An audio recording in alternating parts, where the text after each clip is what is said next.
Joining us for the first time, we're just going to go through how it all unpacked today in Isfahani second T20 International. بریا looked to try and get on with it, but Mohammad Nabi had his number. The Lithuanian also looked good initially, but then he hit one down the throat at deep mid wicket. Wicket started to fall one after another. It was a lovely shot at the back foot. Then this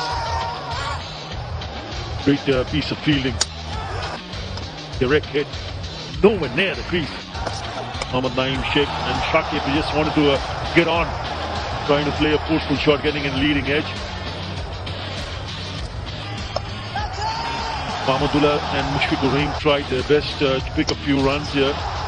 Mushfiq played some gorgeous looking shots on the offside, and then how can you keep him away? Rashid Khan, one of the best in the business, picking up Mahmudullah.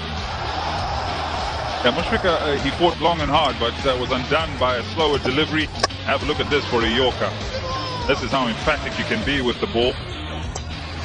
For a moment this was checked to see if it was a no ball, but it wasn't. Omarzai picking up a very important wicket, and then Farooqi again disturbing the stumps. That was the first chance in the very first over. Gulbaz, who was frustrated for a long period of time in that particular over, then chipped it to Mahmudullah at cover. Then Hazratullah Zazai began to start finding his feet alongside Ghani.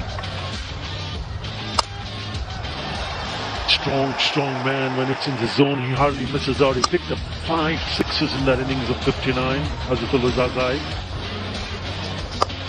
This is how it all ended with that maximum towards the mid wicket. Oh, that was a drop catch. Action there. Not only one, twice Usman Ghani. And then Hazratullah Zazai just kept on picking up the sixes to pick up a very quick 50. How Usman Ghani got himself dismissed at the very first ball from Mahmudullah. Clapper down at long on. That is the winning shot. Yep, went all the way to ensure the level of the series. Happy moments for Afghanistan. Quick rundown of the summary. T20 International Series powered by Walton as the second one.